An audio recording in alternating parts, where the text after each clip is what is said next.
안녕하세요 여러분, 잼잼TV의 MC 잼입니다. 오늘은 사람들이 흔히 헷갈려하는 가구들의 이름에 대해서 좀 얘기를 해볼까 하는데요. 큰 명칭은 같지만 이 가구의 정확한 이름이 뭔지 헷갈리는 것들, 그런 가구들의 이름을 알려드려 볼까 합니다.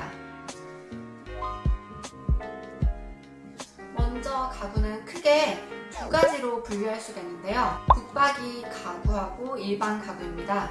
일반 가구는 아시다시피 모든 가구를 통틀어서 일반 가구라고 생각을 하시면 되고요. 붙박이 가구는 우리 흔히 붙박이 가구 이렇게 생각하면 붙박이 의자 떠오르잖아요. 이런 붙박이 가구라는 거는 쉽게 이동할 수가 없는 벽이나 바닥, 천장 이런 어딘가에 아예 고정이 돼서 이동할 수 없는 가구들을 뜻하는데요. 가장 흔히 생각할 수 있는 건 카페나 이런 창업 공간에 있는 붙박이 의자도 그 중 하나고요. 우리가 흔히 볼 수 있는 가구 중 싱크대가 대표적인 붙박이 가구입니다.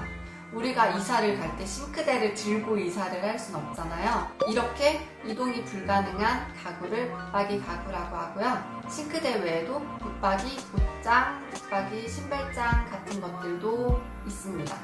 붙박이 가구는 주로 벽과 천장에 빈 공간 없이 설치해서 공간을 보다 효율적으로 활용할 수 있는 장점을 가지고 있는데요. 판매하는 가구에 비해 제작비가 많이 들고 이동이 불가능해서 이사를 하거나 집안의 구조를 바꾸고 싶을 때 완전히 분리해서 이동을 해야 하는 단점을 가지고 있어요. 이런 붙박이들은 미닫이형 붙박이, 여닫이형 붙박이, 부분 개방형 붙박이, 전면 개방형 붙박이, 파티션형 붙박이, 붙박이 의자 같은 종류로 분리할 수가 있습니다. 다음은 책상인데요. 우리가 흔히 알고 있는 책상은 그냥 네모난 직사각형 책상이 일반적인데요. 사실 책상은 이런 네모난 구조뿐 아니라 다양한 형태의 책상들이 있는데요. H형 책상이라고 해서 책장이랑 책상이 이런 식으로 결합돼서 마치 H 모양처럼 생겼다고 해서 H형 책상이라고 하는 구조가 있고요. 의자 없이 바닥에 앉아서 쓸 수 있는 낮은 타입의 좌식형 책상이 있고요. 그 다음으로는 3면이 막혀있는 독서실형 책상이 있어요. 요즘에는 이런 독서실 책상이 독립적으로 독서실 공간처럼 아예 하우스 형태로 나오는 독서실까지 판매가 되고 있습니다. 그 다음으로는 2인용 책상도 존재하고 있고요. 그리고 L자형 책상이라고 해서 책상 테이블이 직사각형 네모가 아니라 이렇게 코너로 더 공간이 있는 기역자 형태의 책상을 L자형 책상이라고 합니다. 이러한 L자 책상은 좁은 공간에서 테이블 상판을 더 효율적으로 사용할 수 있다 보니 사무실에서 많이 사용을 하고 있고요. 그리고 책상을 구매할 때 가장 중요한 건 책상의 사이즈인데요. 보통 책상 사이즈는 모듈화라고 해서 웬만해선 책상 사이즈가 크게 다르지가 않아요. 일반적으로 사용하는 책상 사이즈는 가로가 120cm짜리의 책상을 일반적으로 많이 사용을 하고 있고요. 여기에서 조금 더 큰 책상은 140, 160, 180cm까지도 다양한 사이즈가 나오고 있고 작은 사이즈로는 90cm하고 60cm로도 나오고 있습니다. 그리고 책상의 높이는 참 중요한데요. 저학년일 경우에는 책상 높이가 65cm 정도가 적합하고요. 고학년이면 68cm, 중학교 입학 후부터는 거의 70cm 이상의 책상 높이를 사용하시는 게 가장 좋고요. 일반적으로 성인이 사용하는 회사 업무 책상 이런 것들은 70에서 73cm 정도가 평균적으로 사용되고 있어요. 다음으로는 테이블인데요. 테이블 종류도 참 다양해요. 수납 테이블, 커피 테이블, 보조 테이블, 바 테이블. 말 그대로 수납 테이블은 테이블 속에다가 수납이 가능하게끔 만들어진 타입의 테이블이고요. 커피 테이블은 우리가 책상처럼 사용하는 테이블이 아니라 소파 같은 곳에 사용되는 테이블인데 우리가 생각하는 일반적인 테이블보다 높이가 좀 낮아요. 아무래도 소파 자체가 우리가 사용하는 의자보다 낮기 때문에 그 사이즈를 감안해서 테이블을 좀 낮게 배치를 했고요. 사실 이 테이블은 테이블에서 뭔가 작업을 하는 용도보다는 장식적인 개념이 강해서 50cm 미만의 사이즈로 제작이 되고 있기 때문에 낮게 나오는 테이블들을 커피 테이블이라고 합니다. 그리고 보조 테이블은 말 그대로 주 목적을 이루고 있는 테이블이 아니라 보조 개념이기 때문에 사이즈가 조금 작게 나오는 테이블들이고, 이런 테이블들은 침대 옆존이나 소파 옆 이렇게 보조적인 역할로 활용되고 있습니다.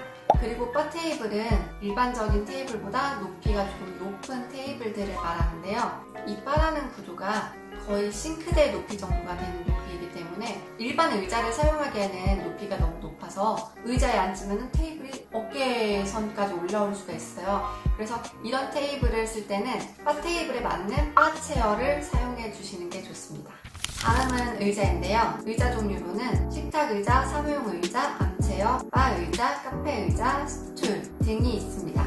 보통 식탁 의자로 사용되고 있는 것들이 흔히 우리가 알고 있는 의자들이고요. 사무용 의자는 보통 바퀴가 달려있는 이런 회전이 가능한 의자들을 많이 사용하고 있어요. 사무용 의자는 활용도에 따라서 등받이까지만 나오는 의자도 있고 등받이에 팔걸이까지 있는 의자, 여기에서 조금 더 추가를 하자면 헤드레스트까지 달려있는 의자까지 다양하게 나오고 있습니다. 세 번째로 암체어는 말 그대로 팔걸이가 있는 의자인데요. 이러한 암체어들은 단순하게 슬림하게 나오는 암체어도 있는가 하면은 정말로 의자 자체가 부피도 크고 푹신푹신한 쿠션도 두껍고 머리 위까지 나오면서 정말 큰 사이즈의 암체어까지 다양한 디자인 제품들이 판매되고 있습니다. 다음으로 바 의자는 앞서 얘기했던 것처럼 바 테이블이 있는 경우에는 바 테이블이 높기 때문에 그에 걸맞는 다리가 높은 바 의자를 사용해 주셔야 되는데요. 바 의자는 아무래도 높이가 높다 보니 의자 자체에 발을 올려놓을 수 있는 레그쉘이 있어요. 아무래도 의자에 앉았는데 발이 공중부양되어 있으면 좀 불편할 수가 있기 때문에 발을 올려놓을 수 있는 공간이 따로 마련된 것 같습니다. 카페 의자는 사실 카페 의자라고 하기보다는 디자인 의자로 생각해 주시면 좋을 것 같아요. 워낙에 요즘 이제 다양한 디자인들의 의자가 나오다 보니 이런 의자를 카페 의자라고 얘기하는 것 같은데 저는 그냥 의자라고 하는 게 좋을 것 같아요. 예쁜 의자. 마지막으로 스툴. 스툴은 등받이나 팔걸이가 없이 방석 부분만 있는 의자인데요. 이런 의자는 보관하기가 쉽고 가벼운 재질로 만들어서 의자를 배치했다 제거하기 손쉽게 편리하게끔 만들어진 의자라고 생각을 하면 될 것 같습니다. 이 밖에도 간이 의자로 많이 사용되는 접이식 의자나 흔들 의자, 회전 의자들이 존재합니다. 그 다음으로는 소파인데요. 소파는 사실 너무 쉽죠. 2인용, 3인용, 4인용 이런 식의 소파가 있는데 일단 소파는 4인용부터는 모양이 조금씩 바뀌어요. 이 이유가 사실 4인용까지 배치할 만한 큰 공간이 없다 보니 4인용부터는 카우치 형태라고 해서 기역자 모양의 소파, L자형 이런 구조로 빠지는 경우가 많고요. 요즘엔 리클라이너 소파라고 해서 전동 의자가 달린 소파도 나오고 있습니다. 전동 버튼을 누르면 발받침이 잉 하고 나오는 소파 혹시 보신 적 있나요? 그 밖에도 소파로 사용하면서 침대로까지 활용하는 소파 베드가 있고요. 소파의 재질은 크게 두 가지로 분류하면 패브릭 소파하고 가죽 소파가 있는데요. 일단 패브릭 소파는 오염에 너무 취약하지만 천가리를 하거나 커버를 벗겨서 세탁을 할 수 있다는 장점을 가지고 있고요. 가죽 소파는 반대로 패브릭 소파에 비해서 내구성이 튼튼하고 어느 정도의 오염을 막아주는 장점이 있지만 그만큼 한번 기스가 나고 오염이 생기면 쉽게 제거할 수 없다는 단점이 있습니다. 그리고 패브릭 소파에 비해서 가죽 소파의 금액 자체는 많이 비싸고요. 마지막으로는 침대인데요. 여러분들이 가장 궁금해하는 침대는 아무래도 사이즈인 것 같아요. 침대 사이즈가 싱글, 슈퍼 싱글, 더블, 퀸, 킹 이런 식으로 다양하게 있는데 이게 정확히 사이즈가 몇 cm인지 모르시는 분들이 많거든요. 일단 먼저 싱글 사이즈는 가로 91cm, 보통 90cm로 많이 얘기를 하고요. 슈퍼 싱글은 107cm, 이것 또한 110cm로 생각해 주시면 쉬울 것 같아요. 그리고 더블은 120cm, 퀸 사이즈는 150cm, 킹 사이즈는 160cm로 기억해 주시면 됩니다. 이제 침대 구매하고 매트리스 구매할 때 사이즈 헷갈리지 않으시겠죠? 그리고 침대의 종류는 우리가 흔히 알고 있는 일반 침대 외에도 저상형 침대라고 해서 침대 프레임이 낮은 바닥에서 거의 10에서 15cm 정도 높이로만 올라와 있고 그 위에 매트리스를 깔아 사용하는 저상형 침대가 있고요. 2층 침대로 활용하거나 2층에 침대를 두고 1층 공간에는 다양하게 활용할 수 있는 벙커 침대가 있습니다. 그 밖에도 매트리스만 이용하는 무프레임 침대도 있고요. 사용자의 모션에 맞춰서 변형하는 모션 침대도 요즘엔 새롭게 나오고 있는데, 사실 저는 모션 침대를 한 번도 본 적이 없기 때문에 정확히 어떤지는 모르겠습니다. 왠지 가격도 비쌀 것 같고요. 여기까지 가구 종류에 대해서 얘기를 해봤는데요. 얘기를 하는 김에 가구의 장단점도 얘기해보면 좋을 것 같아요. 일단 가장 흔히 사용되는 가구, 나무 재질 가구를 많이 사용하는데요. 이러한 목재 가구들은 가공하기가 쉬워서 다양한 디자인으로 제작이 가능하고, 열전 도율이 적어서 보온 효과가 좋고, 또 충격이나 진동을 잘 흡수하고 재질이 부드럽고 탄성이 있기 때문에 만졌을 때 뭔가 촉감이 좋은 편이에요. 그리고 나무 결이 주는 그런 따뜻한 느낌 때문에 목재 가구를 선호하는 사람들이 많은데요. 하지만 다른 재료들에 비해서 내구성이 많이 떨어지기 때문에 반도 처리를 하는 경우가 많아요. 게다가 나무라는 특성 때문에 불에 잘 탈 수 있는 단점을 가지고 있고요. 물에 약하기 때문에 습기가 많은 곳에 두게 되면 뒤틀어지거나 나무 자체가 불어나면서 화재가 생길 수 있는 경우가 꽤 많습니다. 두 번째로 많이 사용하는 거는 철제 가구들인데요. 철제 가구들은 튼튼하고 철제로 제작되어 있어서 쉽게 망가지지 않는 점이 참 좋아요. 버릴 때 돈을 들이지 않고 폐기할 수도 있어요. 고철로 팔 수 있는 것을.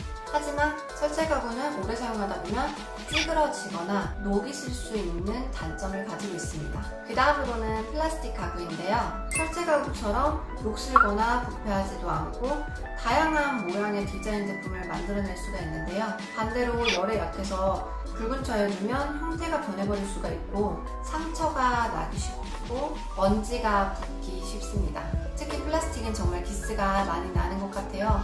하지만 플라스틱의 장점은 뭐니뭐니 해도 가볍고 다른 가구들에 비해서 저렴한 비용인 것 같아요. 마지막으로는 가죽인데요. 가죽은 천연 가죽하고 합성 가죽인 PU로 분류할 수가 있어요. 먼저 천연 가죽은 통기성이 좋아서 의자에다 적용하면 땀 발생이 적고 열에 강하기 때문에 불이 나도 잘 타지 않아요. 그리고 가죽 자체가 가지고 있는 고급스러운 느낌이 가장 큰 장점인데요. 하지만 물에 닿으면 쉽게 손상되고 무엇보다 가격이 너무 비쌉니다. 그리고 PU 가죽은 가격이 저렴해서 다양한 제품에 사용을 하고 있는데요. 하지만 처음에 구입했을 때 합성으로 만든 제품이기 때문에 냄새가 심해서 어느 정도 환기를 한 다음에 사용해야 됩니다. 다음은 패브릭인데요. 패브릭은 여름엔 보송보송하고 겨울에는 따뜻한 느낌을 주는데요. 수분 흡수율이 뛰어나고 청가리가 용이해서 다양한 색상 무늬로 인테리어에 맞춰서 다양하게 연출을 할 수가 있어요. 하지만 가죽보다 내구성이 약해서 정전기나 부풀어기가 발생할 수 있고요. 장시간 사용하다 보면 이 패브릭 자체가 변색이 될 수 있는데 이런 부분은 세탁을 해도 쉽게 사라지지가 않는 단점을 가지고 있습니다. 이렇게 가구의 다양한 종류들의 이름 그리고 가구 재질에 대한 얘기를 해봤는데요. 너무 혼자 주저리 얘기만 한 것 같아서 다음에는 조금 재미난 내용으로 찾아뵙도록 하겠습니다. 재미없었어도 구독, 좋아요 잊지 말고 꾹꾹 눌러주시고요. 다음에 뵐게요. 안녕.